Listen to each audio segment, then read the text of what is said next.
Então, dando início à programação oficial e acadêmica desse 5º Congresso de Psicanálise de Brasília, onde o tema é a psicanálise e a ciência diante do mal-estar da subjetividade e da cultura na contemporaneidade. Quem quer ser um psicanalista?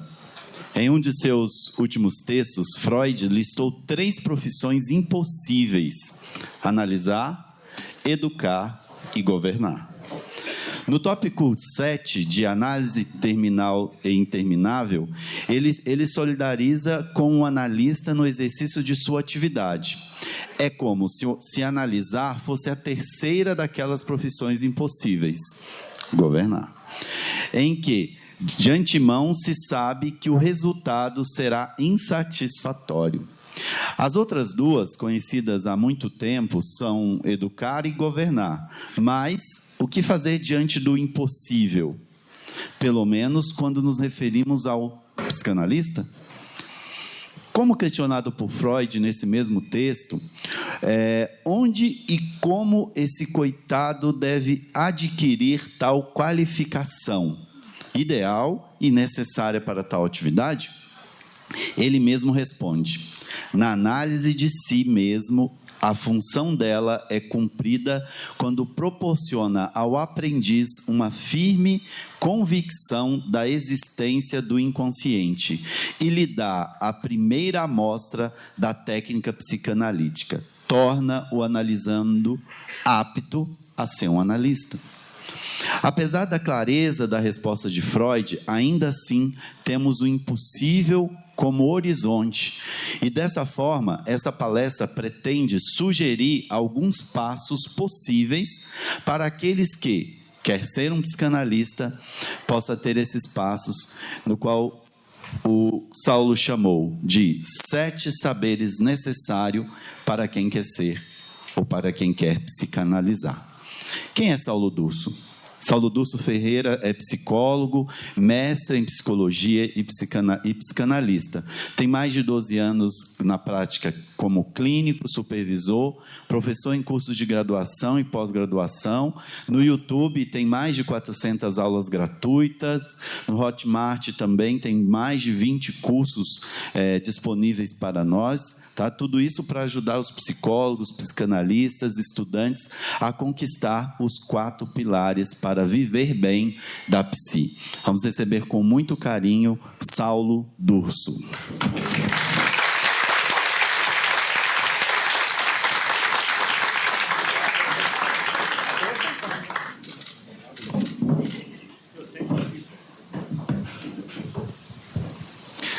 Bom dia.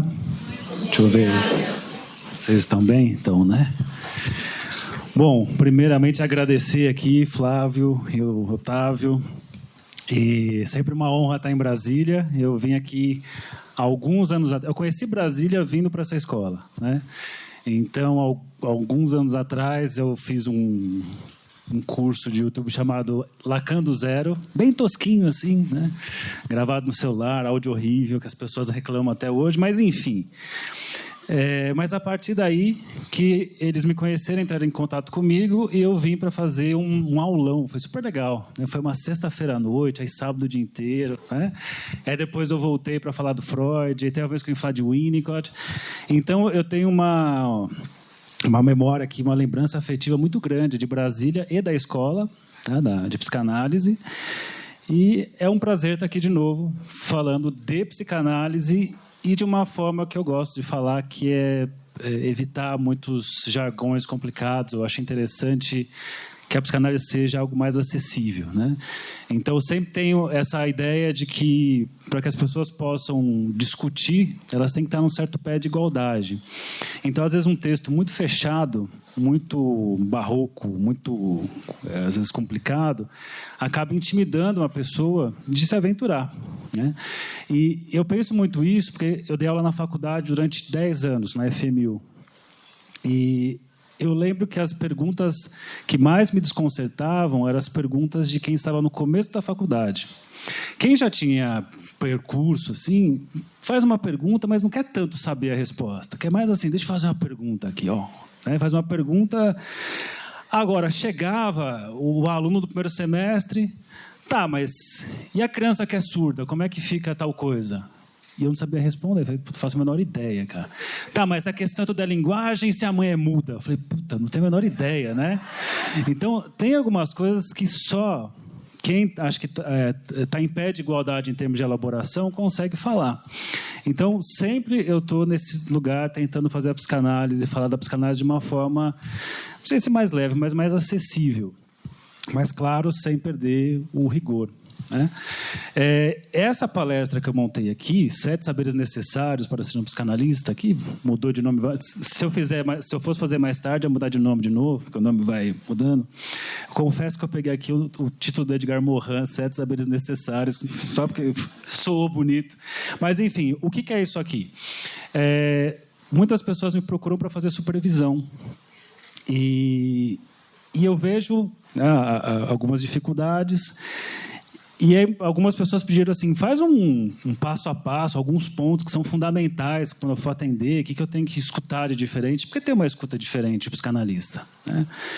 E ainda mais nos tempos atuais, e eu fico muito feliz de ver a escola crescendo, e uma escola tão séria quanto essa aqui, porque hoje em dia tem muito curso de psicanálise aparecendo, e uns cursos que me preocupam, que são cursos de pouquíssima duração, tudo virtual, às vezes com um único professor dando o curso inteiro, sem a supervisão, não sei como é que é, enfim, acho uma coisa perigosa. Fica aquela coisa hoje em dia, você vai no Instagram, a pessoa tem curso tal, psicanalista, curso tal, então como se fosse mais uma coisa para praticar, né?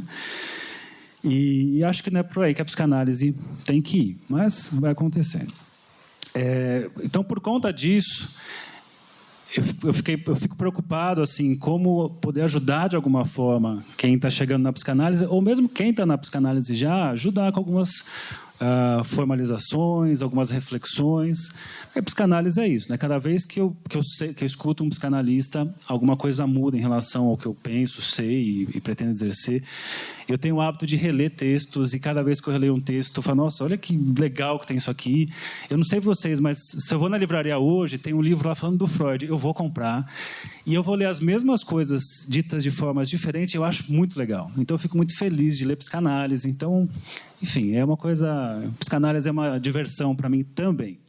Então, nesses 7 saberes, eu coloquei enfrentamentos do mal-estar. Afinal, o tema aqui passa pela questão do mal-estar. Acho que o mal-estar é uma questão, inclusive, necessária. Acho que a gente está numa época do discurso do bem-estar. Você tem que estar bem o tempo todo. Né? Uma coisa quase não, uma coisa maníaca. Né? Você tem, como se fosse a face oposta da depressão, a mania que você está sempre bem, está tudo sempre ótimo, está sempre produzindo e feliz. E eu não sei, eu acho insuportável isso. Assim, as pessoas que estão sempre empolgadas com tudo, alguma coisa muito estranha está acontecendo aí. Mas, então, o que temos aqui? Senão eu demoro demais. Não. Então, aqui o Flávio acabou falando já esse comecinho, porque é uma questão que eu tenho assim, quem quer ser psicanalista e quem vai querer se enfiar numa profissão que está entre as profissões impossíveis, que o Freud descreveu. Mas não precisa ser só o Freud, não. Quem é psicanalista aqui sabe como é que é. Se alguém te perguntar o que um psicanalista faz, eu duvido que você consiga dar uma resposta que te satisfaça. Eu não sei até hoje dizer. Então, minha família fala assim, sei lá, lancei o livro, né? Mas o que um psicanalista faz? Eu falo, escuta o inconsciente. Mas como assim? Então, não tem uma coisa que eu sei dizer exatamente. Eu lembro eu dei aula de guitarra por muitos anos, né? E eu lembro de um aluno meu, um cara super bem-sucedido, empresário. Mas que merda é essa que vocês falam em psicanálise? Eu fui explicar ele, mas isso é de 1920, já estamos em 2010, na época, assim. Então, até hoje, fica difícil dizer o que é exatamente ser psicanalista. E tem algumas coisas, inclusive, né? Tem uma coisa muito curiosa. Uma colega minha que é psicanalista e ela foi mal avaliada no Google porque a pessoa passou por ela e falou assim, eu saí de lá mais frustrada do que entrei. Mas olha que maluquice isso, né? Porque a psicanálise vai caminhar por esse lado, não necessariamente vai te frustrar, mas assim, você não vai encontrar o que você procura exatamente. Só que numa avaliação do Google, você dá nota alta porque você procurou um serviço e o serviço ofereceu aquilo que se propunha. Então, vivemos num tempo, eu acho curioso, assim, onde é que a psicanálise se encaixa nisso e quem, em sã consciência, quer ser psicanalista? Então, nós que estamos aqui tentando de alguma forma. Alguns pontos, eu separei 7 pontos que eu acho assim, ideias para ajudar a reflexões sobre ser um psicanalista. E uma primeira coisa que eu coloquei aqui é ensinar a fazer análise. É um saber que não se sabe, mas que no fim sabe sim, né? Isso de ensinar a fazer análise é uma coisa muito curiosa, né? Porque a transmissão da psicanálise não é exatamente você dar uma aula para alguém, mas pensando na clínica em si, eu entendo quando alguém te procura, não necessariamente a pessoa sabe o que é um psicanalista. Tudo bem que tem aquela parte que falam do esquema, como é que eles falam? De corrente, né? Que o psicanalista ele atende o outro psicanalista, que atende outro psicanalista e faz uma pirâmide, né? Esquema pirâmide. Tirando o esquema pirâmide de psicanalista que só atende psicanalista, tem gente que te procura porque você... No caso, eu sou psicólogo. Mas tem gente que te procura por ser psicanalista, mas não tem a menor ideia do que é ser psicanalista. E algumas pessoas entendem que você precisa explicar para alguém que te procura, um paciente ou um analisante, um analisando, o que é fazer psicanálise. E já escutei histórias absurdas de pessoas explicando, né? Uma amiga minha passou com um psicanalista e falou, olha, achei estranho. Eu fui lá e ele falou assim, em determinado momento você vai se apaixonar por mim, mas isso é transferência. Ela falou, é isso mesmo? Ela falou, não é isso mesmo. E ela é gata, então assim... Com certeza o cara foi, enfim, sabemos, né, o que rolou.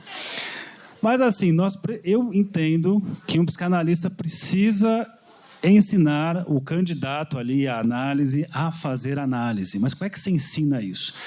E eu pego algumas coisas. A primeira coisa que eu penso é mostrar que você escuta outra coisa. Então, assim, eu acho que a pessoa que procura... Tem 3 coisas aqui, né? Escutar outra coisa, ensinar a fazer a análise e o peso de cada palavra. As pessoas, quando falam suas histórias, elas têm lá, né? A gente sempre quer emocionar o outro de alguma forma. Você quer ir num psicanalista? Se eu vou em eu quero contar a minha história, eu quero que ele se acabe de chorar, assim. Fala assim, nossa, Saulo, que vitorioso, quantos sofrimentos na sua vida e você está aqui, né? Que herói que é você. Não é isso que você vai ter. Mas quando você vai para um psicanalista, tá normal, tá? Quando você vai num psicanalista, num psicólogo, tá normal o som? Tá? Quando você vai num psicanalista, você conta sempre de uma forma a sua história, a sua versão, o seu drama, para causar alguma coisa no outro. Isso é inevitável. A gente tem essa questão de querer causar alguma coisa no outro. Que nem eu estou aqui falando, eu vou acompanhando os olhares e as reações. E muito do que eu falo vai se modulando a partir disso. É inevitável. Se eu estou num lugar que eu falo e a pessoa está ali parada, né, esboça um tipo de reação, eu começo a ficar perdendo a referência. Assim, mas será que eu estou falando, está seguindo um bom caminho ou não? Enfim, quando alguém procura uma análise, vai fazer isso, inclusive. E a pessoa vai valorizar certos pontos, vai inflacionar certas questões e vai deixar outras questões meio... passando por cima, assim, não? Sem tanta importância. E entendo que ensinar a fazer psicanálise é mostrar que tudo tem a mesma importância. Você vai pegar aquilo que a pessoa enfatiza, nossa, eu venho aqui porque eu me corto. Teve uma época que apareceram muito os cuttings na clínica. Aparecia direto cuttings lá na minha clínica. E a primeira coisa que eu fiz foi não me preocupar com os cortes. Porque se você se preocupa com isso, vai ser corte do começo ao fim. Então, como é que foi? Se cortou essa semana? Você se cortou pensando que eu tenho problema com álcool. Você bebeu hoje? Você conseguiu ficar sem beber essa semana? Se você vai por essa via, você vai tratar o corte, vai tratar o álcool e não escuta o sujeito. Então, uma das primeiras coisas que eu sugiro de escutar outra coisa e dar pesos, os mesmos pesos, é não dar essa importância exagerada àquilo que a pessoa julga como a coisa mais importante na história. Né? E alguns vão se incomodar.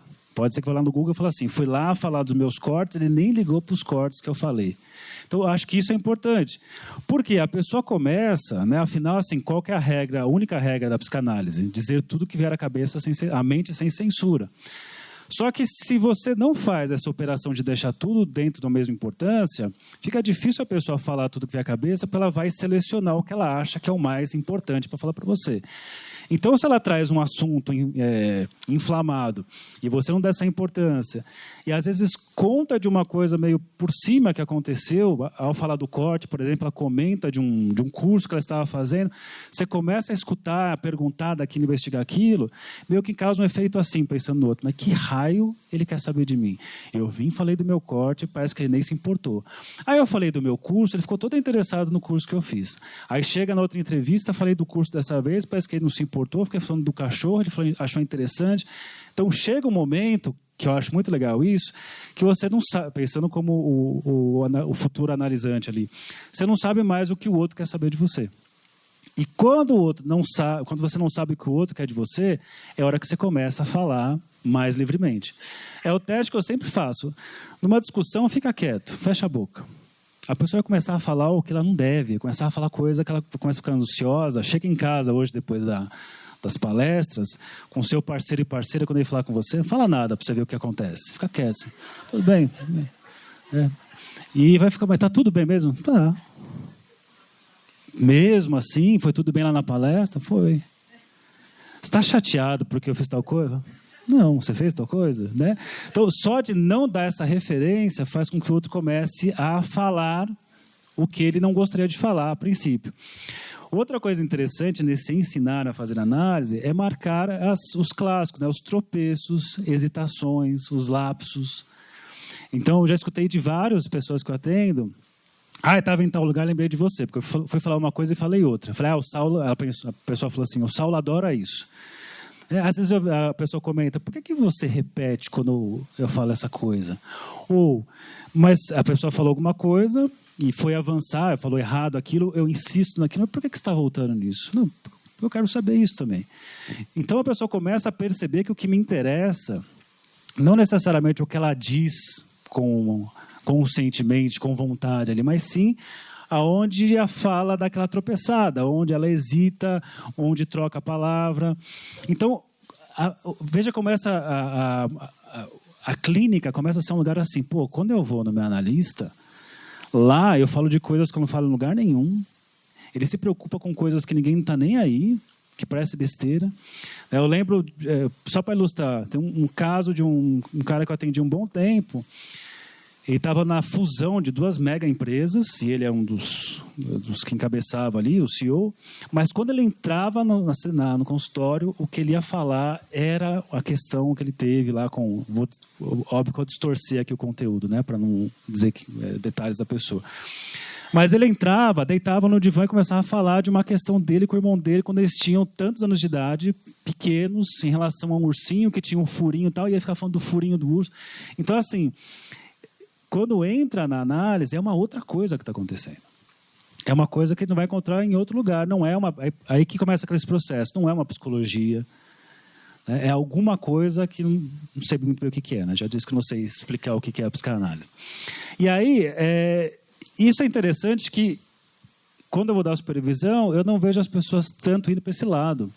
E essa ideia está do Freud. Tratamos como sagradas escrituras o que os autores até então consideravam mera arbitrariedade. Ele fala disso em Interpretação dos Sonhos, capítulo 7, que é o capítulo que ele apresenta a primeira tópica, etc. Então, esses detalhes, essa coisa que ninguém está interessado é justamente aí. Né? O psicanalista está interessado nisso. E para completar aqui esse ensinar a fazer análise, se tudo está caminhando como deve, a transferência se estabelecendo, começa aquela coisa assim, eu preciso levar tal conteúdo para o meu analista. O analista complementa o sintoma do paciente. Que, aliás, é isso, né? Você tem suas questões, você não vai levar para qualquer psicanalista. Alguém fala assim, não, um dia eu quero falar isso para o Dunker. Só o Dunker vai conseguir me escutar. Só o Alexandre vai conseguir me escutar. Só a Maria vai conseguir me escutar. Porque tem algo que tem a ver com nossas fantasias que diz assim, aquele tem condição de me escutar, aquele não tem condição de me escutar. Então, isso tem a ver com esse meu sintoma é endereçado para aquele analista especificamente.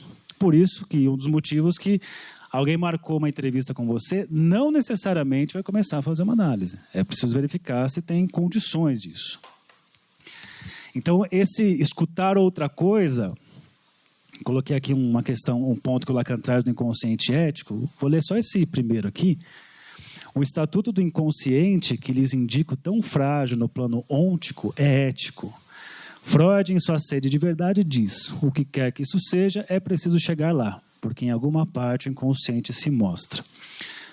Bom, o que está dizendo aí, né? O estatuto do inconsciente, que lhes indico tão frágil no plano ôntico, ôntico é aquilo que existe. Né?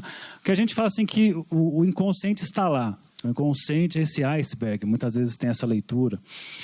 Mas o que o Lacan traz é que o inconsciente não está lá dado, o inconsciente tem que ser estabelecido. Isso é muito interessante. Né? Eu tenho parentes que não têm inconsciente. Vocês têm? Você conhece pessoas que não têm inconsciente? Eu lembro assim, com a minha mãe, ela cometia lá um ato falho. Eu falei, mãe, isso é um ato falho. E daí? Se é daí, eu não estou nem aí para isso. E ela trocava os nomes, não estava nem aí, não tem nada a ver. Isso aí, você estuda tanto para falar essas coisas, pelo amor de Deus. Sempre foi essa leitura. Então não tem efeito. Então, quando você vai escutar uma pessoa, é necessário verificar se o inconsciente se estabelece. Em que sentido? Quando eu fiz aqueles manejos todos para dar o peso semelhante a tudo, não privilegiar nada do que a pessoa diz, marcar os atos falhos, os lápis, etc. Nossa, tem um branco aqui. Deu um lápis agora. Que é que eu ia falar? Não, agora não. Nem a pau. Pô, agora deu um baita branco. Sim, quando a pessoa comete isso, que é esse ponto. Por que isso aconteceu? Então a pessoa precisa ter aquele desejo de saber por que é que tal coisa aconteceu, por que tal tropeço aconteceu. Se isso não acontece, e quem atende sabe, tem gente que você quer iniciar uma análise, mas não vai. Você marca essas coisas. Eu tenho um paciente que é uma figura, assim, eu marco isso, ele legal. Então, aí estava tal coisa, tipo, dane-se o que você está falando, eu quero psicoterapia, eu quero parar de sentir isso que eu estou sentindo, não quero saber por que eu faço essas coisas, eu vou no psiquiatra ou não vou? Aí você coloca uma questão, mas eu vou no psiquiatra ou não vou? Então, a coisa não vai, né? E às vezes não vai, né? Não sei como é que é para vocês, assim, mas parece que tem pessoas que não entram em análise, talvez seja algum erro aqui. Bom, questão diagnóstica, a exposição em relação ao saber. Isso é uma coisa rápida aqui para se pensar, porque tem um saber e tem o nosso não querer saber. Tem aquela coisa do tal do gozo no lugar do saber. Sabe, assim, pagar de louco, falar qualquer coisa, tipo aquele livro Que Bobagem, sabe? Que saiu. Não sei se vocês já assistiram o debate, que é o coautor e o professor da Unicamp, o Mário Ferreira. O coautor não sabe nada da psicanálise. Então ele fala assim, mas eu fiz isso mais para uma provocação. Provocação para quê? Não, para promover um discurso. Mas que discurso? Você nem sabe o que você está falando. Então repare que nós somos assim. Tem muita coisa que não queremos saber. Muita coisa assim, mas eu acho que é isso. Né? Ou às vezes fala na análise assim, bom, você sabe, né, como é que é. É legal a análise falar assim, não sei. Como é que é? Ou assim, você conhece fulano de tal, você sabe como é que ele é. Assim, não, como é que ele é? O filme tal, você sabe como é que é. Como é que é esse filme? Porque você assistiu esse filme, eu não assisti esse filme, eu não sei como é que você pensa esse filme. Então, tem sempre essa fuga para o não querer saber e no lugar do não saber coloca esse gozo. É simplesmente, as coisas são assim. As pessoas não gostam de mim. Quem não gosta de você? As pessoas não gostam. As pessoas, você vê que a pessoa não quer saber e ela vai para esse lugar de gozo. Essa mistureba toda, essa caixa escura aí que ela joga, não gosta. É impressionante isso. O Hans, né, aquele psicanalista, ele chama isso de retificação psicossemântica, é um nome chique. Mas só de você fazer a pessoa... Peraí, me fala isso direito, me explica isso, como é que é. Só de fazer isso, os efeitos já são incríveis.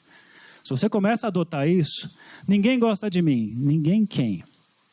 Não, as pessoas lá da Escola de Brasília. Todas as pessoas. Óbvio que eu não faço isso, tá? Só pensar. Não, o pessoal, a fulana de tal. A fulana não gosta. Então, só de decantar isso, de sair dessa coisa de ninguém gosta de mim, as pessoas têm preconceito comigo, as pessoas isso, e você começa a decantar e localizar mais o ponto específico, você vai saber da coisa. É sempre uma questão de em direção ao saber. Só que nós não queremos saber. Ou outras estratégias com relação ao saber. Normalmente se pensa assim, o neurótico é aquele que não quer saber. O neurótico é aquele, por exemplo, que vai passar num espaço estreito com o carro assim, fecha o olho. Né? Aquele trechinho assim, passou, deu certo. É isso que nós fazemos. Assim. Aquele ponto que pode dar errado, que você pode calcular, repensar, o que o neurótico faz? Fecha o olho, deu. Não sei como, mas deu. Então, isso nós encontramos, por exemplo, no caso Dora, que ela não quer saber. Por que acontece? Primeiro, ela está numa posição, numa relação com o Sr. K, na troca que é feita. Né? O pai com a senhora K e o Sr. K investindo nela. Mas tem uma hora que ela pula fora disso, que é onde o Freud faz a pergunta, mas qual que é a sua responsabilidade nisso? Por que no primeiro momento você topa estar nesse lugar e depois você não topa estar nesse lugar? Que é justamente aí e construir um saber em relação a isso. Por que você está no lugar e depois você sai desse lugar? Por que no primeiro momento isso funciona e depois não funciona? Tem a questão em relação ao saber, do saber de tudo da psicose. É um exagero, tá, gente? Estou só fazendo caricaturas para levar a reflexões. Mas uma coisa muito interessante, assim, toda vez na clínica que eu vi grandes certezas, geralmente estava diante de uma estrutura psicótica que não tem dúvida, não tem furo. É aquela certeza absoluta, tem que ser aquilo, porque não tem opção. Como tem um probleminha ali no simbólico, vou falar de forma didática aqui, o simbólico tem a ver com o duplo sentido, tem a ver com a linguagem, com a flexibilidade da linguagem, com a metaforização da linguagem. Como não tem isso, ou aquilo é ou não é. Isso que eu estou falando e é interessante assim, que se você questiona uma certeza dessa, como eu já fiz algumas vezes, pode levar a uma certa tensão agressiva ali na relação, porque não tem furo. Diferente, você pega, por exemplo, na neurose, você tem a fantasia é cheia de furo. A fantasia, o sujeito reconstrói uma certa realidade ali para si, e se você questiona, dá uma titubeada. É possível uma dúvida ali, enquanto na psicose não tem essa possibilidade. E tem uma outra posição em relação ao saber, que é o sei, mas mesmo assim, da perversão. Eu sei que não posso fazer isso, mas mesmo assim eu vou fazer. Eu sei que isso é um crime, mas eu vou fazer. O neurótico assim, putz, eu fiz, mas não sei porque que eu fiz isso. Não quer saber disso. Tem um livro muito legal, eu não lembro o nome agora, mas é Lacan et the Scene, que é Lacan na cena do crime, que é o Zizek e um perito criminal, que eles pegam fotos de crimes e eles organizam em crimes neuróticos, perversos e psicóticos. E é interessante assim, o crime neurótico como um crime, é uma cena, uma das fotos, está a esposa caída, o telefone fora do gancho, uma marca de sangue, e fala assim, é o neurótico. Teve aquele momento de um rompante de violência, deu um tiro na mulher, se desesperou, jogou a arma, depois ele voltou, ligou para a polícia, depois se entregou. Então ele fica no ambiente ali, a cena está organizada, mas aquele trecho ali tem essa desorganização, essa coisa que escapou. E aí ele pega a cena psicótica e traz crimes assim por exemplo, de uma destruição em massa de um cara que era ridicularizado numa empresa, dentro do delírio dele, que ele vai lá um dia e se vinga de todo mundo e depois se mata. Então, e tem a cena perversa, que uma das fotos que tem lá, o cara comete ele estupra uma mulher, mata uma mulher, corta a cabeça dela fora, mas ele deixa o corpo dela numa posição meio que de 4 virada para a porta, onde vai chegar a polícia e chegar todo mundo. Porque quem chegar vai ver uma cena de um corpo numa posição erótica, mas ao mesmo tempo o horror de estar decapitado. E aí ele pode dizer assim, mas você sentiu prazer por um instante, não sentiu? Então, essas posições em relação ao saber, que tem a ver com a questão diagnóstica, né?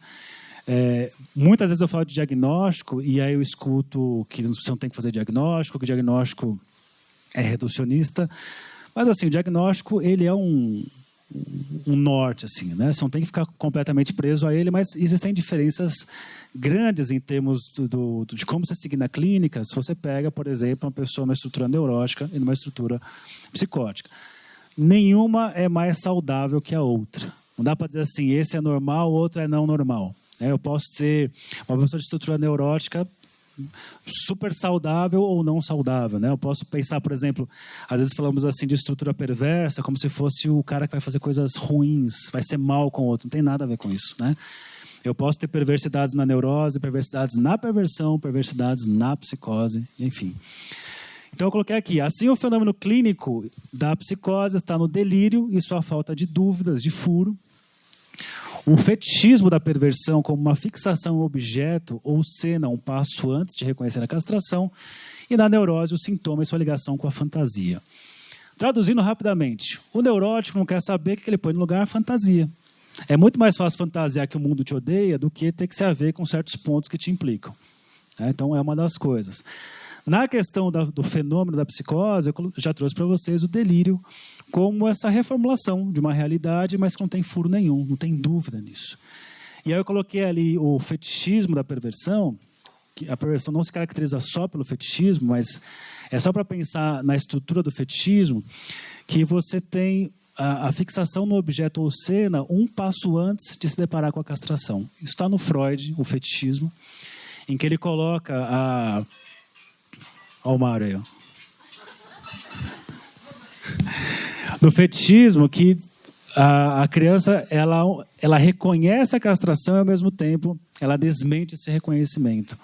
E aí você tem fixações, né? Você, então, ao se deparar com uma cena que é a cena da castração, que seria traumática, o fetichista ele escolhe um passo atrás, né? Ele pega um objeto anterior e se fixa em uma parte do corpo, em uma experiência, uma situação, para não ter que saber com aquilo. Tem um filme com Adam Sandler, o filme é ruim, mas ele é bom para entender isso. Como é que chama esse filme? Acho que é Reine Sobre Mim. É um filme ruim. Mas um dia eu assisti, que meu filho era pequeno, e eu não podia levantar para trocar de canal, porque o controle estava ali. Então eu assisti inteiro. Mas é muito legal, porque assim, ele vive todo dia uma mesma cena, todos os dias. E aí ele encontra o amigo dele do passado, e o amigo dele fica impressionado, porque ele vive aquela mesma cena. Todo dia ele faz a mesma coisa. Ele começa a pintar a cozinha, e dá a volta com o patinete, ele faz sempre as mesmas coisas. E na investigação, descobre-se ali que ele perdeu a família no 11 de setembro. Só que um dia antes, ele estava pintando a cozinha, fazendo tal coisa. Então, o que ele faz? Ele exclui essa parte de perder a família e ele fica fixado em loop. Claro que não é isso uma perversão, mas só para entender um pouco da estrutura, da dinâmica, que é se fixar em alguma coisa anterior. E aí você tem os rituais que você tem muitas vezes na perversão, ou fixação em certos objetos ou partes do corpo, como uma forma de se fixar num ponto antes de se deparar com a castração. Como é que eu estou de tempo aí?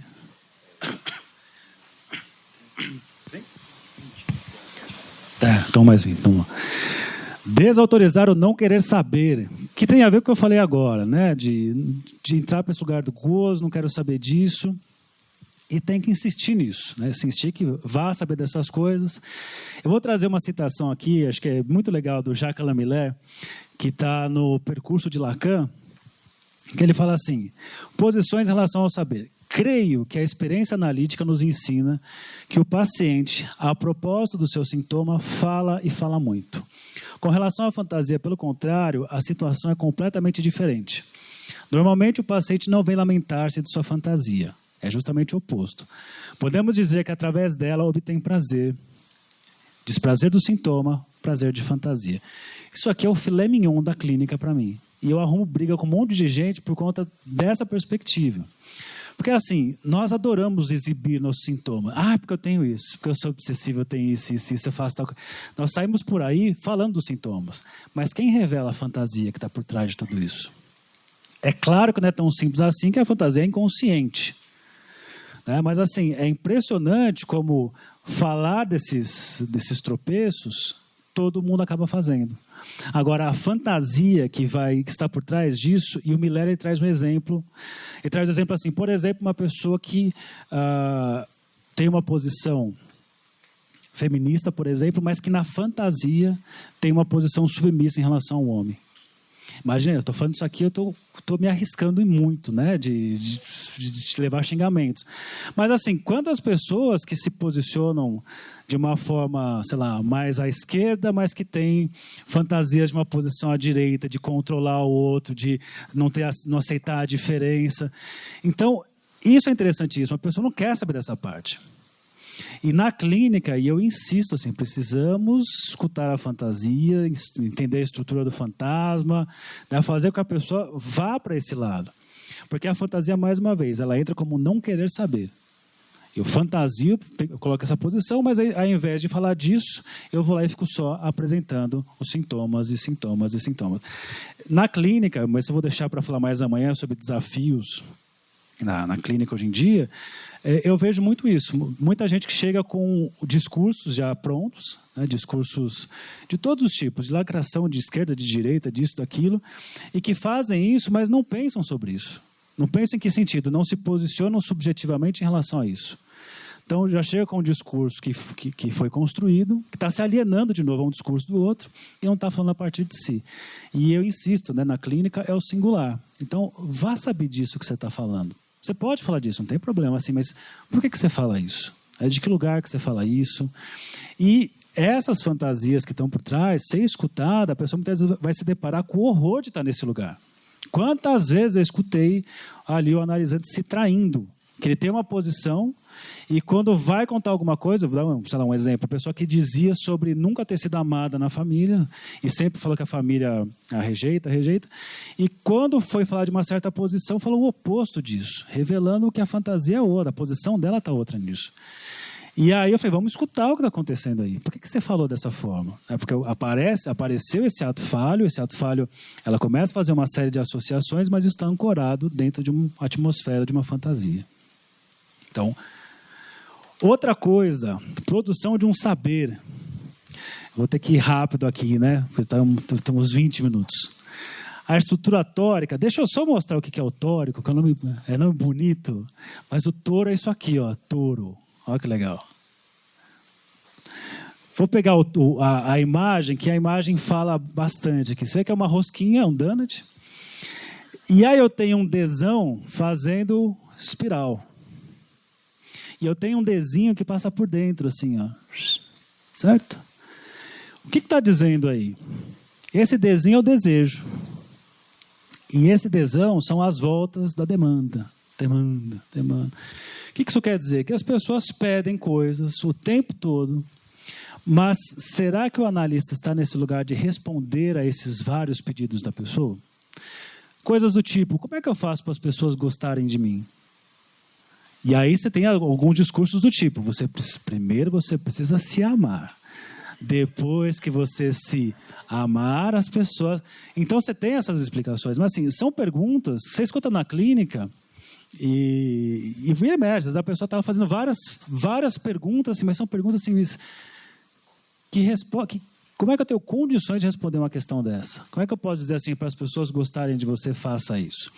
Então, a demanda é esse pedido muitas vezes vazio, esse pedido de, por exemplo, né, a pessoa está no divã e fala assim, eu quero voltar para a poltrona, eu posso? Vocês dizem que sim, dizem que não, né? Isso tem a ver com uma demanda, tem a ver com um desejo aí, né?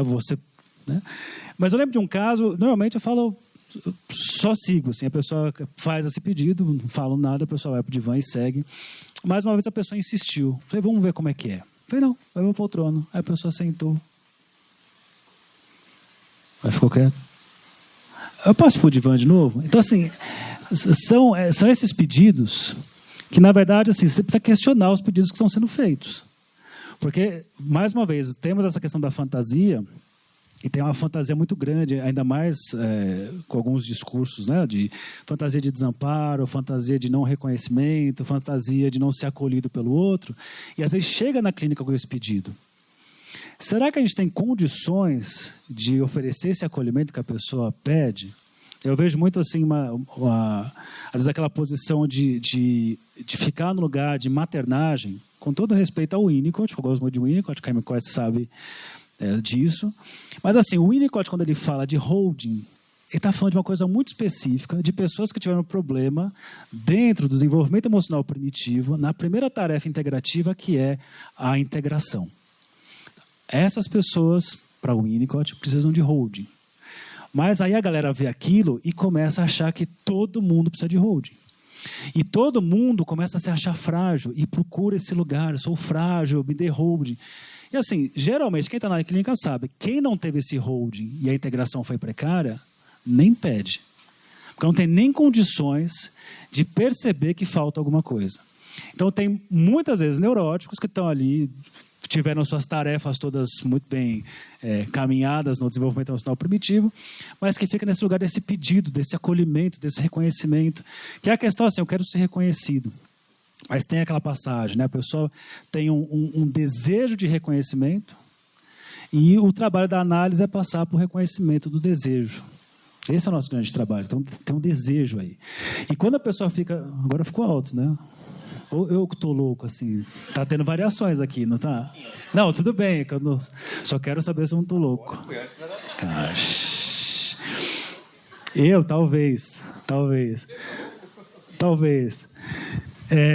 Então, assim... tem uma posição, e é uma posição muito lacaniana, de não responder à demanda. Pegar essa demanda e fazer que daí apareça o desejo. Veja o desejo aí nessa história. A demanda fica demandando, mas tem uma coisa que atravessa tudo isso, que não se atinge, que é a questão do desejo. O desejo é sempre desejo de outra coisa, de outra coisa, de outra coisa, de outra coisa. O problema é quando o psicanalista acha que aquilo que a pessoa pede, o que ela deseja, é efetivamente aquilo, e pior, acha que tem condições de oferecer aquilo que a pessoa pede. Então, não é por aí. Mas, claro, que se você não fizer isso, a pessoa vai lá no Google e vai colocar: não encontrei o que eu procurava. Deixa eu ir rápido aqui.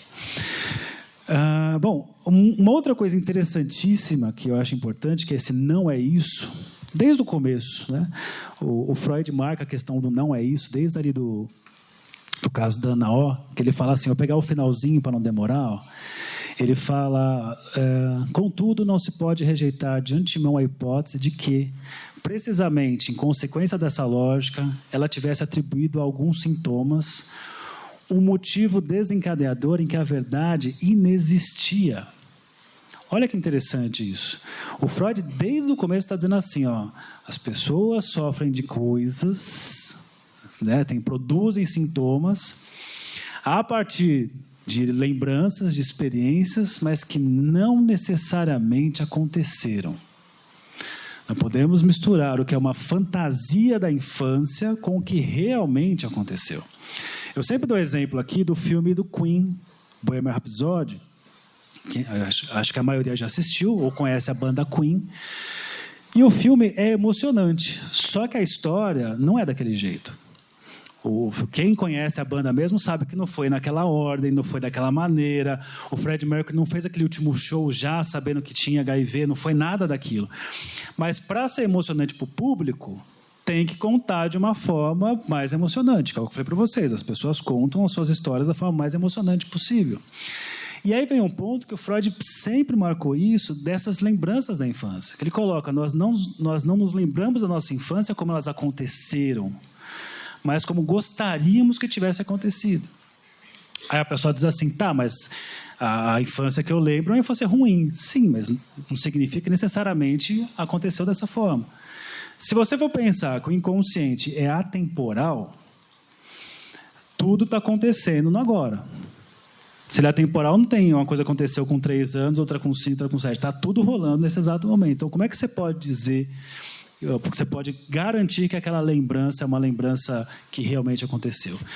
No fim das contas, não importa se aconteceu ou não, porque você não está invalidando o que o outro diz, se aconteceu ou não. Mas o interessante é a questão da causa para a psicanálise. A causa da psicanálise não é uma coisa que aconteceu e, por conta disso, os sintomas apareceram. Na verdade, olha como está ali. A causa é um efeito do discurso. Então, na verdade, a coisa vai caminhando, né? O sujeito vai falando, vivendo, etc., e aí, então, ele vai produzindo uma fantasia de infância, uma fantasia desse passado. Então, é interessante isso, até voltando no ponto anterior de não responder à demanda, porque muitas das demandas que são pedidas são baseadas em lembranças que a pessoa tem. Mas, assim, mas essas lembranças realmente aconteceram? Realmente teve isso? Ou é uma forma de contar a história? Se a gente for pensar no fim das contas, a gente está sempre amarrando a história de alguma forma e, mais uma vez, da forma mais emocionante para contar para o outro. E aí, caminhando aqui um sexto ponto, que é a questão da passagem do amado e a amante, né? Que a transferência possibilita a mudança de posição de amado para amante. Tem uma frase do Lacan: era inicialmente erômenos, objeto amado, e de súbito se torna o erastes, aquele que deseja. Que é uma posição, né? A pessoa chega ali no consultório e a posição inicial é assim: fale de mim, né? Fale quem sou eu, me ame, quero ser amado aqui. O que eu sou? O que eu sou, né? Que é uma posição, inclusive, que as pessoas estão acostumadas pelo modelo médico. Você chega no médico, você fala lá alguns pontos do seu mal-estar e o médico tem um saber sobre você. Então, fica sempre nesse lugar de ser amado pelo outro, de ser falado pelo outro. E na análise tem essa mudança. Pensando no primeiro ponto que eu coloquei, de ensinar a fazer análise, se questionar sobre o que fala, se interrogar sobre as manifestações do inconsciente, que eu começo assim: tá, mas por que eu faço isso, né? Mas por que isso acontece? E aí começa assim: você sabe me dizer por quê? Então começa a endereçar para o analista que ele sabe alguma coisa, tem alguma coisa em você que eu desejo, tem um saber em você que eu desejo ter. Então esse movimento possibilita essa mudança, desse para o lugar de amado, que não busca nada, e agora fica no lugar de amante, buscando alguma coisa no analista. O que o analista tem? Como tem muita coisa aqui, deixa eu selecionar uns pontos, porque eu tenho poucos minutos. Você vê que é legal aqui. A transferência possibilita essa mudança de posição. O amor é interessante, né? Uma tentativa de manter esse não querer saber, né? Que ficou conhecido como transferência positiva. O amor, eu vou falar daqui a pouquinho, né? A Tati vai falar um pouco no final da minha fala sobre o nosso livro, depois tem o mini curso falando de amor, eu vou tratar mais sobre isso. O amor se apresenta de muitas formas, mas o amor tem algo de sintomático. Ele é um sintoma, na verdade, em certas leituras. E é uma forma de não querer saber, porque em nome do amor você acaba caindo naquele lugar assim: mas é um amor isso aqui, né? Então, né, aí dá aquela chacoalhada de cabeça, diz que é amor e tudo meio que fica legitimado nessa coisa, nessa bagunça. Posso pensar naquele paciente, por exemplo, analisante, que às vezes faz um certo elogio para o analista. E é sempre um perigo você receber um elogio e ficar preso nesse lugar. E supondo que, para elogiar o trabalho do analista sempre, ele não vai fazer as intervenções devidas em você. Então, a pessoa fala uma série de coisas de elogio, mantém o analista no lugar de amado, e aí, então, esperando que o analista não faça intervenções. E muitas vezes acontece isso. Em supervisão, já que eu estou falando de supervisão, eu escuto isso: mas meu paciente é tão bonzinho, eu não queria falar isso para ele. Mas estava num momento tão empolgado, eu não queria tirar a empolgação dele. Ou seja, prefere não saber e ficar nesse lugar do amor. Tem um outro lado também, que é a transferência negativa, que o sujeito fica nesse lugar ignorante, mas pela via do ódio também. Que é um outro lugar, que fala assim: bom, a transferência positiva, se você não vai responder desse lugar oferecendo aquilo que o analisante quer, ele vai para o lugar da hostilidade, ele vai te odiar por conta disso. Que também é uma forma de não querer saber. Então, ódio e amor, transferência positiva e negativa, são duas formas ruins de transferência. E aí o Lacan vai trabalhar na ideia de produzir a chamada transferência zero. Então, o que é uma transferência zero? Vamos pegar rapidinho noções de real, simbólico e imaginário, tudo bem aí? Vocês estão por dentro? Então, né? Então, o que a gente pode pensar de forma muito reduzida, porque o Lacan ficou 40 anos explicando, eu vou falar em 4 minutos. E falar muito por cima. Então, quando você pensa, só para ilustrar aqui, quando você fala do imaginário, o imaginário é o lugar do narcisismo, é o lugar do sentido unívoco, é aquele ponto final, não é uma outra coisa. Então, só tem um sentido. O real, a gente pode pensar que seria o oposto do imaginário, é o sem sentido radical, sem sentido absoluto. E o simbólico é o lugar do duplo sentido. E o duplo sentido sempre salva a nossa vida. Porque imagina assim, uma das maiores tragédias, que a tragédia é essa, todo mundo tem razão. Já pensaram nisso? Todo mundo tem razão. O problema é quando todo mundo tem razão e todo mundo convive junto tendo razão. Vai dar guerra isso, né? Então, quando eu penso nesses três registros, real, simbólico e imaginário, aí eu tenho o tal do nobo-romeano, o Lacan vai propor o seguinte: vamos pensar no que se produz quando eu penso nesses três registros e quando eu tiro um deles. Quando eu falo do amor, eu estou num registro em que eu tenho o simbólico e o imaginário. Ou seja, eu tenho o duplo sentido, eu tenho o sentido unívoco, mas o real está fora. O real é a falta, o real é o sem sentido, o real é a perda. E quem está no registro do amor não quer perder nada, não é isso? Até assim, tem alguém que está amando aqui no momento? Não, tá. Caramba. Da última vez que eu vim, eu perguntei, tinha umas pessoas, né? Até o casal, enfim, né? Quando você está amando, tudo tem sentido. Qualquer besteira, você fica na água, né? Olha que coisa aqui. Tão simples a água refresca. Você fica em umas viagens e quem está perto, não está amando, fica assim, nossa, que insuportável isso, não é? Então, o amor, ele tem essa junção real, simbólico e imaginário. Se eu for pensar na questão do ódio, que é a transferência negativa, eu tenho o imaginário e o real, sem o simbólico, porque o ódio é o registro do ou eu ou outro. Né? É o nós contra eles. Eu estou certo, e se o outro é diferença, o outro tem que ser destruído. Por isso que falamos assim que, nos últimos tempos, aí o Brasil, não só o Brasil, mas o Brasil principalmente, ficou muito nesse lugar, dessa estrutura em que o simbólico estava precário. Porque muitos anos atrás se fazia brincadeira de política. Você falava uma coisa, uma outra, mas essa é a política, não sei o que é, mas o Maluf, e tinha lá o simbólico que permitia essa flexibilidade. Virou um ponto, já está até conversando aqui atrás com a Camila. Hoje em dia, assim, você pega uma pessoa, eu coloquei uma camiseta do Brasil, você é bolsonarista, com certeza. E uma série de críticas, enfim, em relação a isso, que a pessoa pode ter com você. Mas quando falta... O ponto não é esse, né? O ponto é assim, quando falta o simbólico, é esse registro do eu ou outro. Né? E sempre é muito perigoso. E aí, se vocês enxergarem, nos dois registros, o que eu tenho presente? O imaginário. Então, no amor foi imaginário e simbólico, e no ódio foi o imaginário e o real. Quem atrapalha, então, a história toda para produzir a transferência positiva ou negativa é a questão imaginária. Então, vamos pensar o seguinte: como é que eu produzo a transferência a zero? Sem o imaginário, que é a questão do real e do simbólico. Claro que não dá para explicar rapidamente na prática o que é isso, mas uma das coisas fundamentais é assim: fujam das identificações. É um dos pontos fundamentais. Eu não entendo como tem psicanalista que fala assim: eu atendo esse público específico porque eu venho desse lugar e eu entendo essas questões. Ué, mas então tem pessoas que são iguaizinhas, é isso?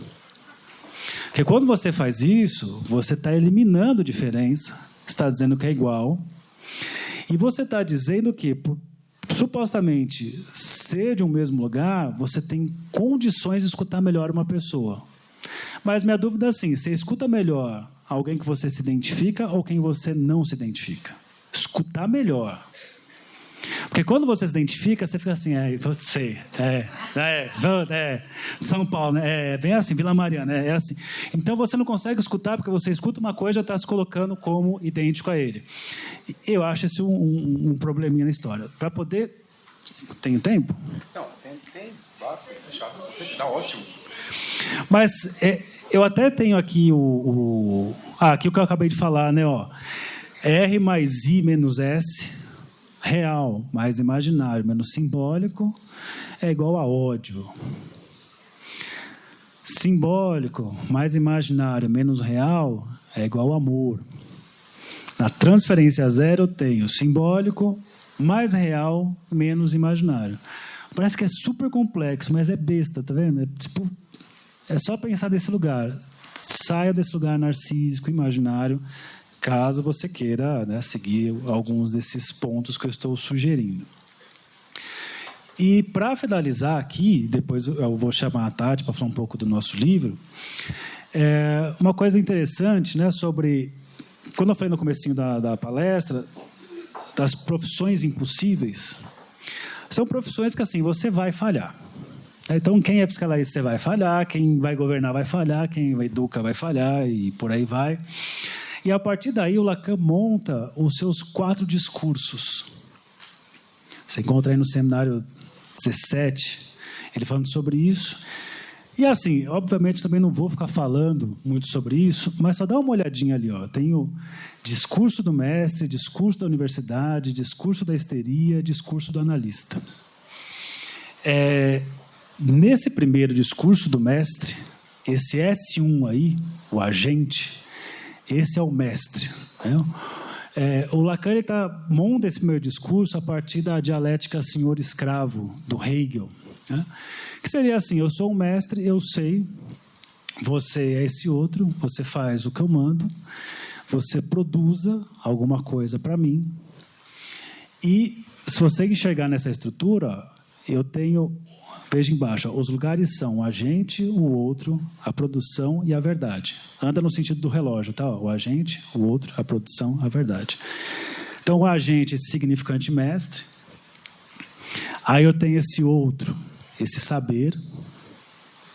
E a gente poderia colocar assim, nesse modelo da dialética senhor-escravo. Eu tenho o senhor nessa história, eu tenho ali o escravo, mas que o escravo detém o saber. O senhor não quer saber, quer que funciona, faz funcionar. É aquela sensação de quando você vai reclamar com alguma empresa que não existe uma pessoa para você falar.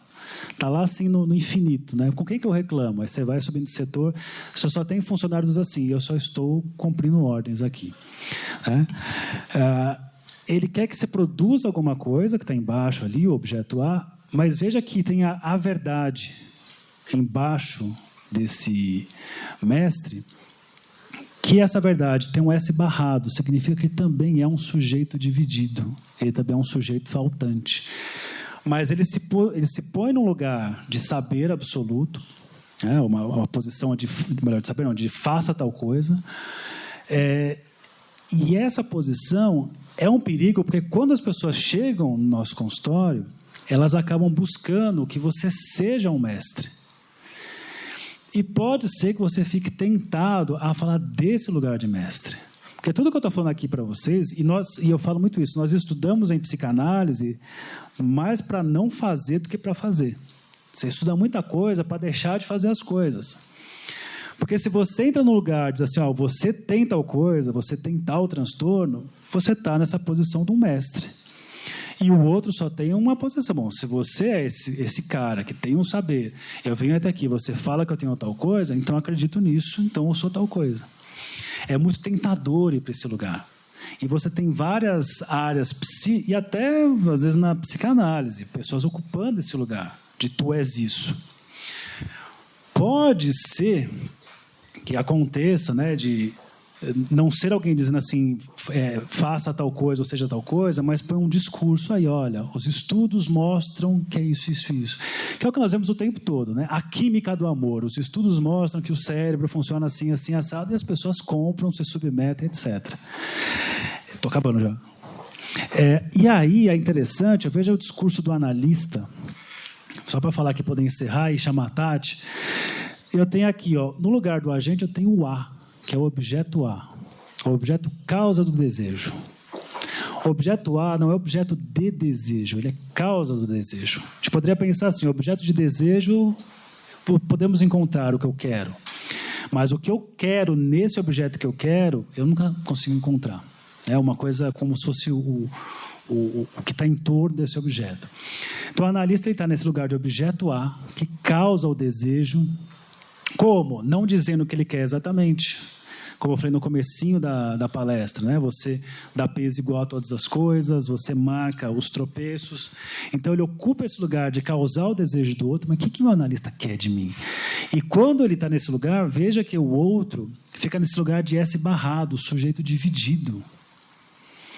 Ele fica dividido na sua subjetividade, e aí a produção S1, ele começa a soltar os seus significantes mestre. Lembra que eu falei da fantasia? Fantasia é meio que a nossa reparação da realidade, nossas frustrações. E essa fantasia, ela está estabelecida sobre certos significantes. Certas palavras que sempre se repetem de uma pessoa, sempre aparecem marcando essa pessoa. Então, essa divisão subjetiva leva justamente o paciente a produzir significantes mestres e veja, trabalhar, como o Alexandre falou ontem à noite, trabalhar para produzir um saber sobre essa produção que ele tem numa análise. E aí, só para fechar aqui com uma frase do Freud, voltando à questão das profissões impossíveis, o Freud diz o seguinte: mas onde esse coitado deve adquirir a qualificação ideal que necessitará em sua atividade? Na análise de si mesmo. A função dela é cumprida quando proporciona ao aprendiz uma firme convicção da existência do inconsciente. Lembra que da existência do inconsciente, ele é ético, não é ôntico. Tudo que eu falei até agora é para dar as condições de estabelecer o inconsciente, uma análise poder acontecer. E lhe dá a primeira amostra da técnica psicanalítica. Torna o analisando apto a se tornar um analista. Deixa eu voltar aqui um pouquinho, só para fazer um último comentário de 1 minuto. Se você olhar aqui, discurso do mestre, discurso da universidade, discurso da histeria, discurso do analista. Veja que na psicanálise, em algum momento, para que a análise aconteça, o sujeito vai histericizar seu discurso. Ou seja, o analisante vai cair nesse discurso da histérica. Não é que ele vai virar histérico, não é isso. Né? É um discurso que é histericizado, independentemente da estrutura. Quando ele fica nesse lugar de histericizado, ele fica como sujeito dividido. Veja ali, o agente. Ele fala para esse outro, supostamente um mestre. Esse mestre, ele não ocupa esse lugar de mestre, ele está sendo colocado, mas não responde daí, leva o sujeito a produzir um saber. E a verdade que tem é que aquilo que falta, o objeto causa do desejo, está no próprio sujeito. O sujeito lá de cima do S barrado. Então, se você enxergar, é através desse discurso que, dando um giro para frente, um quarto de volta para frente, o Azinho vai para cima, o S barrado vai para frente, o S1 desce, e aí passa-se do discurso histericizado para poder ocupar o lugar de um analista. Então, por isso que o Freud está dizendo aqui, mais uma vez, a função dela é cumprida quando proporciona ao aprendiz uma firme convicção da existência do inconsciente e lhe dá a primeira amostra da técnica psicanalítica. Torna o analisando apto a ser um analista. Então, se você quer ser um analista, você tem que fazer a análise. Não resolve tudo com uma análise, mas é o tripé, né? Análise, supervisão e a formação. Então, o que eu tinha para falar sobre ser um psicanalista, quem quer ser um psicanalista, é por aí. Mas agora eu queria chamar aqui para falar um pouquinho, porque encerrando aqui, às 10 horas começa o mini curso sobre amor, 10h15. Em que esse curso é formado a partir do livro Será que é Amor?, que eu escrevi junto com a Tatiane Manduca. E ela vai falar um pouquinho aqui do nosso livro, um pouquinho como é que nós fizemos essa leitura, pensando aqui, inclusive, que as condições de análise para ser um psicanalista, você tem que escutar sobre amor, falar de amor e entender que o amor aparece de muitas formas na clínica. Muitas formas, muitas formas, muitas formas. Então, sente do meu lado, Tatiane Manduca.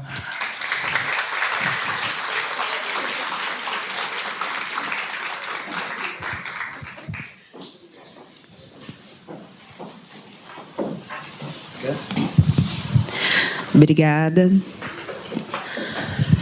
Bom dia a todos. Falar depois do Saulo é uma baita responsabilidade. Mas como a gente uniu aqui nossas vozes nessa narrativa para falar de amor, para falar do nosso livro Será que é Amor, eu preparei aqui alguns trechos que a gente coloca no livro para passar para todos vocês.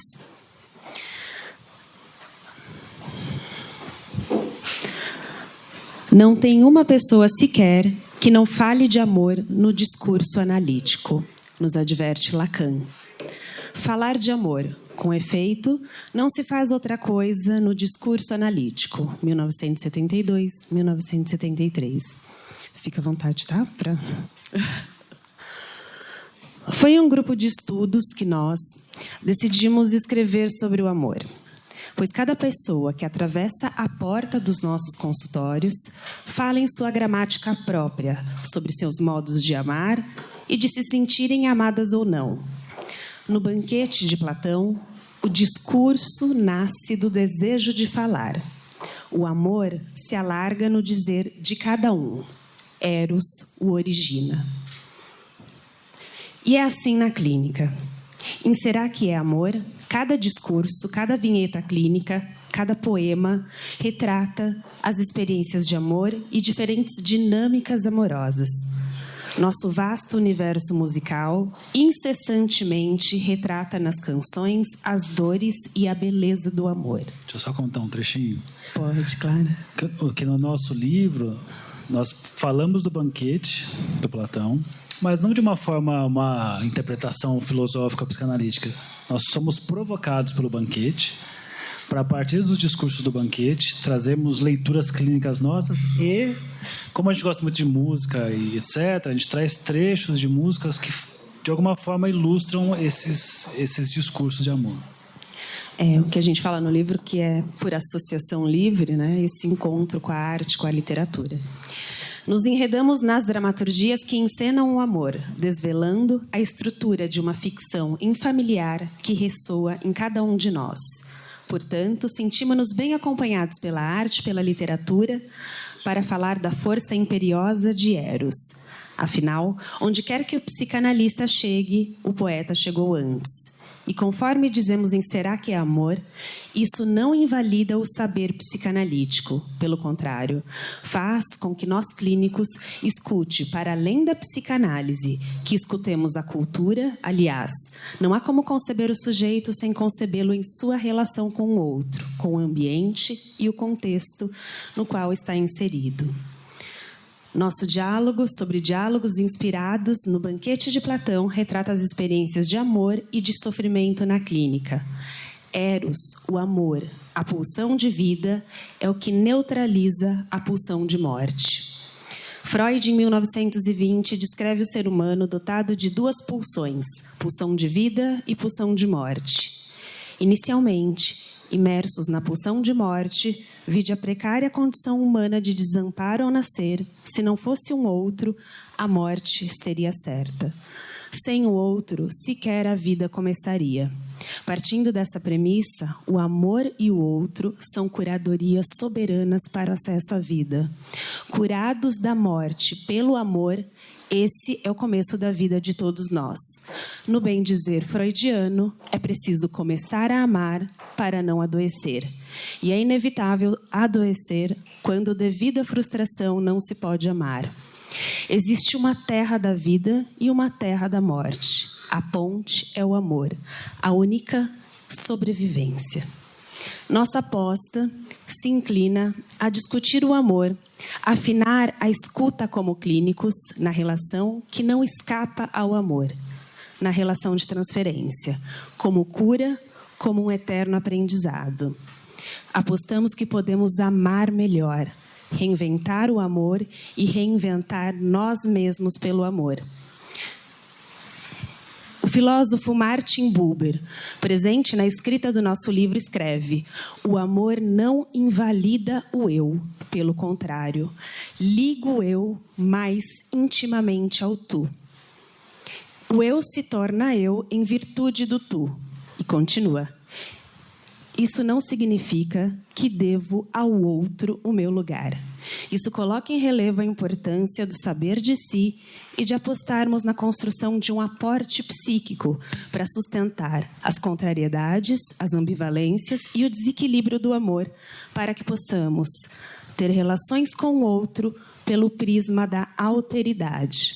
pois o amor é tão transformador quanto o conhecimento, e o conhecimento também é uma forma de amor pelo saber. Afinal, como não cair na ilusão de dependência de um outro, se antes era a dependência de um outro, dos cuidados iniciais, de uma dependência absoluta, a condição sine qua non para se fazer nascer. Na canção Quem Sabe Isso Quer Dizer Amor, Milton Nascimento canta: você vai ter que encontrar aonde nasce a fonte do ser. E a nascente desse amor reside não somente nos rastros de nossa casa materna, da infância, mas também na entrega, na confiança, no campo transferencial, onde não só escutamos o desvelamento do oculto ou o derretimento do congelado, mas o berço do nascimento de um novo ser, capaz de amar e sentir-se amado. Tem uma crônica do Afonso Romano Santana, que é uma das coisas que a gente fala bastante no livro, que ele diz assim: o amor soma desejo e paixão, é a arte final. Mas o amor, às vezes, coincide com a paixão, às vezes não. Amor, às vezes, coincide com o desejo, às vezes não. Amor, às vezes, coincide com o casamento, às vezes não. E mais complicado ainda, amor, às vezes, coincide com o amor, às vezes não. O amor é uma força transformadora. Sabendo que ele é a base da nossa fundação, é possível compreender que ele nos conduz. Mas nem sempre sabemos para onde somos conduzidos em nome do amor. Polo sobre as irradiações de uma força, o amor pode ser compreendido como um instrumento social, pois nos liga ao outro pelo senso de humanidade, de compromisso e do vínculo com o outro. Nesse sentido, como escreve lindamente Baudelaire, o amor é a necessidade de sair de si. E saindo de si, podemos lançar-nos ao outro. Quando lançamos-nos ao outro, ao ser do outro, ofuscando o olhar narcísico a si próprio. A solução, então, para nos salvar do amor de si seria amar o outro? Para que não fiquemos entorpecidos do amor de si? Amor de casal, amor fraterno, amor amizade, como diz meu filho, amorizade. Um diálogo entre diálogos, inspirados no banquete de Platão, por associação livre sobre amar, ser amados, sobre o amor de si, amor pelo saber, sobre a perda de pessoas que amamos, sobre recomeços, sobre a nossa falta de amor, sobre os excessos, sobre a dor de amar e a dificuldade de se entregar, sobre a nossa capacidade de poder sonhar, com os olhos despertos, conhecendo novamente a potência da ligação com o outro.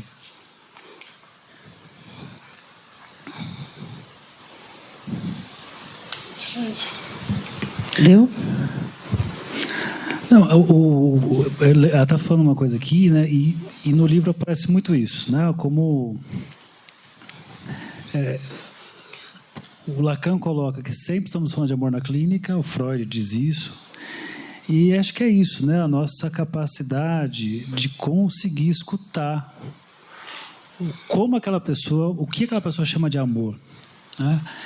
E nós trouxemos no livro assim diversas situações, porque tem pessoas que, por exemplo, entendem que o amor, para mostrar que alguém te ama, ela tem que fazer sacrifícios por você. Quem nunca escutou uma mãe falando assim, eu me sacrifiquei por sua causa? Ela está errada? Bom, pensando naquilo que eu falei agora há pouco, a tragédia da humanidade é que todo mundo tem razão. E ela pode falar isso. Só que se todo mundo ficar na sua razão, vai acontecer guerras, né? Então, para não entrar em guerra, criamos drama. O drama é uma forma de evitar a tragédia. Então, essa mulher que fala isso na clínica para a gente, olha, as pessoas não sacrificam por mim, ou me sacrifico por essas pessoas. isso que ela está fazendo, a gente pode chamar de amor? Isso é amor? Pessoa que está sempre traindo a companheira, o companheiro. E acontece, a pessoa trai, sente culpa, e aí volta cheio de amor para dar por conta da tentativa de reparação da culpa. Isso é amor? Ou não, isso não é amor? Acho que a pergunta é pertinente, porque o Hilke, ele coloca uma coisa que é interessante. Hilke nos alerta para que tenhamos amor pelas próprias perguntas, como quartos fechados e como livros escritos em uma língua estrangeira. Diz que não investiguemos agora as respostas que não possam ser dadas, porque não poderíamos vivê-la. E disso se trata, de viver de tudo. Viva as perguntas, ele nos incita. E a gente tem que estar preparado. Por isso que é importante, né? Estudar sobre amor, ler sobre amor, pegar o banquete, por exemplo, tantas formas de apresentação do amor, para a gente ter condições de escutar as várias formas de amor que vão se apresentar na clínica. A gente tem que abrir agora o pessoal, fazer perguntas, caso alguém tenha em relação ao tudo que falamos aqui, o que eu falei, o que ela falou, ao livro. Quem quiser saber mais do livro, vai ter o curso daqui a pouquinho. Mas... meio-dia os autógrafos. Isso. Não, 11h30, né? 11h30, meio-dia os autógrafos.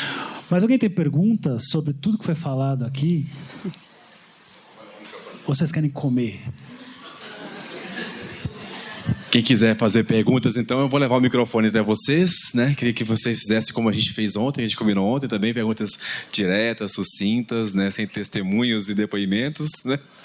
Eu vou levar até aí, então. Só um minutinho. A Neide foi a primeira? Bom dia. Que bom revê-lo. Bem-vindo. Você lá no... Eu fiquei pensando nessa lógica que o senhor trouxe. R mais I menos S é igual a ódio. S mais I menos R é igual a amor. E eu fiquei pensando em duas palavras que faz parte da minha humanidade, respeitando também a continuidade de conhecimentos trazidos, né, para a formulação desse congresso, que são duas palavras: escravo e escravizado. E o senhor trouxe uma provocação política muito grande, que eu gostaria da sua ajuda nesse momento. O Brasil viveu um momento difícil quando desumanizou, banalizou a vida humana. E houve uma outra pessoa que, na sua campanha de presidência, trouxe a palavra amor. Resumindo, a minha pergunta para o senhor é: o amor é um ato político? Eu acho que a minha pergunta vai um pouco na direção do que a colega já comentou, porque até pensando, né, na clínica, que foi o que o Saulo trouxe antes, e depois, né, a colega trouxe aí falando sobre o amor, e eu fiquei pensando no ódio, né, que o Freud fala que o ódio nasce antes que o amor. E o Lacan depois vai trazer a colocação, né, do amódio como uma coisa inseparável da outra. Então, eu gostaria de ouvir um comentário sobre isso, até pensando como que neste meio entra o desejo, né? Porque o amor também visa o ser, e o desejo é o que nos coloca em movimento, né? Mas como que essas instâncias aí se movimentam, pensando na clínica e no social também. Obrigada. Mais uma, para a gente poder fechar? Aqui, desculpe, eu não tinha... Passa para lá, por favor. Oi, bom dia. Meu nome é Beatriz e eu também queria ouvir um pouquinho mais sobre o manejo do amor transferencial na clínica. Eu vou pegar um pouco do que ela falou para tentar fazer uma amarração maior. O Freud fala desse ódio que vem antes. O Lacan, ele entende ali lá no Seminário 16, do amor como uma derivação lógica do ódio. E muito disso pensando ali a partir do estádio do espelho, do narcisismo, porque assim, essa frase não é minha, vocês conhecem muito, o inferno é o outro. Outro é inferno, outro atrapalha. O mundo seria muito mais fácil se todos fossem Saulos para mim, mas muito mais fácil. Eu estaria aqui, eu falo, um monte de eu me escutando e perguntando coisas que eu quero que pergunte, eu respondo. Tudo seria muito mais fácil. Mas quando chega o outro na história, ou quando o outro é percebido como outro, é que a coisa complica, né? E o primeiro afeto que aparece aí nessa história, pensando por Lacan, é um afeto do ódio, do outro como invasor, como intrusivo, como aquele que ameaça meu lugar, todas essas coisas. E ele vai pensar no amor como se fosse como um sintoma que deriva disso. A Tati fez uma leitura falando da questão da pulsão de morte e como a pulsão de vida neutraliza a pulsão de morte. Essa ideia que está no Ferenczi, tem experimentos, um experimento feito pelo Bowlby, de crianças que foram cuidadas por mães que estavam encarceradas e crianças que foram criadas em instituições, né? Como é que chama? Orfanato, que tinha os cuidados perfeitos, maravilhosos, e foram ver a evolução dessas crianças ao longo da vida, assim, né? E falando muito da questão da qualidade do cuidado materno, que mesmo que impreciso, ele é muito reparador, ele possibilita uma experiência de confiança, pegando emprestado o Winnicott, inclusive, que ele fala que os cuidados não têm que ser perfeitos, porque o perfeito não é humano, né? Tem que ter os vícios da mãe ali que aparecem no cuidado desse filho. Então eu entendo que esse ódio meio que da presença do outro é inevitável. E de fato, assim, o outro, nós temos esse sentimento, né? Tem aquela frase que diz assim: fácil é amar a humanidade, é difícil amar o próximo. A gente ama a humanidade com a beleza, mas se me encher o saco aqui do meu lado, você odeia. E eu falei isso, eu sei que boa parte das pessoas são assim. Pode ser a pessoa mais se intitula santa do mundo, o outro incomoda, o outro atrapalha.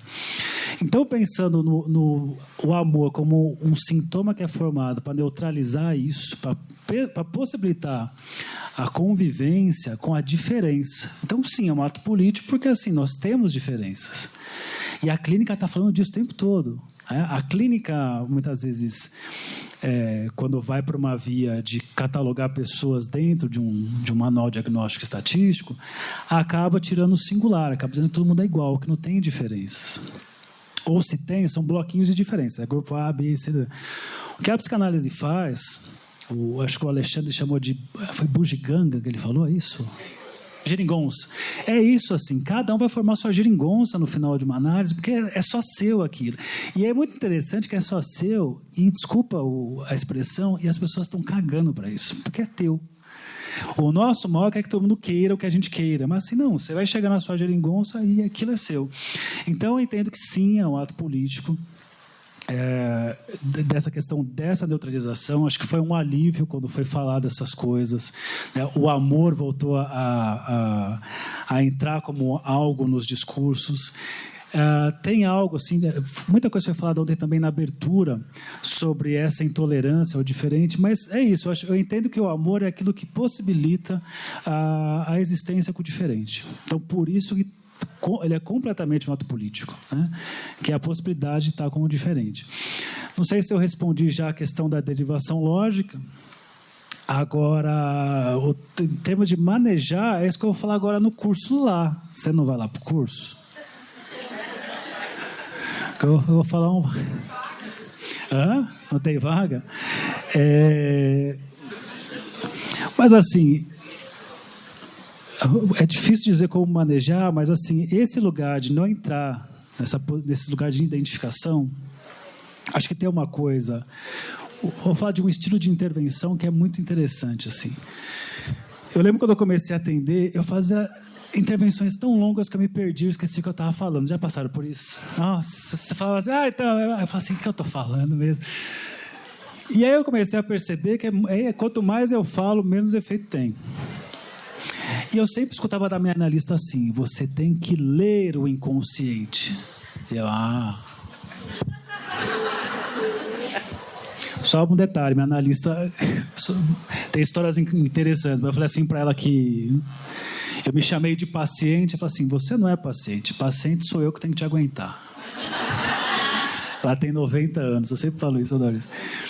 Mas, enfim, ela fala assim: você tem que ler o inconsciente. Eu falei: mas me explica isso. E sempre fala assim: eu não estou nesse lugar de te explicar. Então, acabou. Mas depois de muito insistir, ela falou: mas ler o inconsciente é quando eu leio o que você está falando. Porra, só de repetir o que a pessoa falou tal coisa, e você fala exatamente o que ela falou, você está lendo o que ela falou, é só isso. Eu falei: nossa, mas é só isso? Quando você começa a fazer só isso, por exemplo, você fala a frase da pessoa, tem um porquê, tá? Não vou explicar também aqui o porquê que você faz isso, mas assim, você lê certo trecho do que é dito, ela não pode nem te idealizar por conta disso, nem te hostilizar por conta disso, porque você não colocou uma palavra a mais. Você só falou o que ela falou. Então, eu vejo muito essa questão da transferência a zero. Já aconteceu da pessoa querer puxar a faca. Então, mas eu estou dizendo, você disse isso, eu estou lendo o que você disse. Então, só de fazer essa coisa muito simples, né? Só que para fazer isso, levou pelo menos 10 anos para entender que eu preciso ir por essa via. Não significa que chegou num ponto final. Então, antes eu ficava, né, aquelas super interpretações, aqui você está querendo dizer isso, mas quem que sou eu para dizer que o outro está querendo dizer?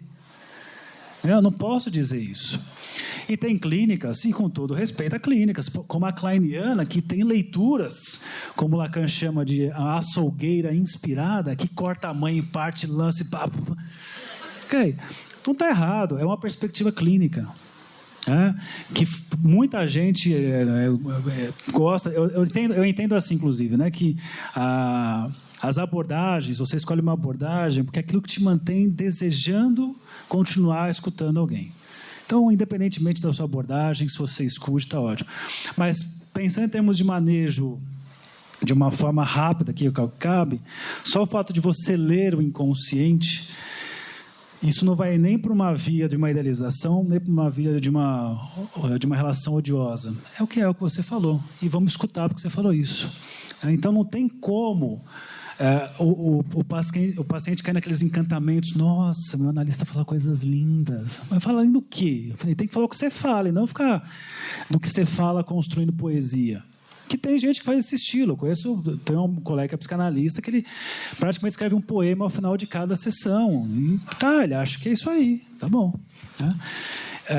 Tem aquilo de querer provocar. Você pega o pessoal da psicoterapia breve, os sífnios, psicoterapia breve provocadora de ansiedade, que você está ali com o cara sai dali assim espumando. Mas tem um motivo de fazer isso. Mas a clínica que eu estou falando é isso. Eu só estou lendo o que você falou. Se você começa, aí vem o momento coaching.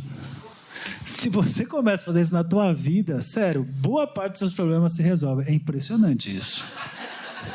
Mas acho que uma das coisas muito interessantes que, né, na construção do livro é a gente se colocar pensando muito em afinar a escuta, né? Como o Saulo fala, isso vai se movimentando, né? A pessoa sai daquele lugar. E isso é muito interessante, porque retratar, né, um atendimento é muito difícil. E a gente tentar colocar aí, né, nesses personagens inspirados na clínica, como se fosse num setting, né, terapêutico.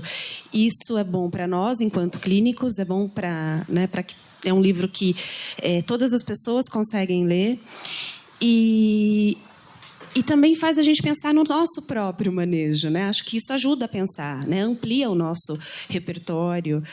Acho que o que você está falando, a gente, né, muito falou, né, como é que a pessoa vai saindo dos equívocos, né? Às vezes repetindo, parafraseando, enfim.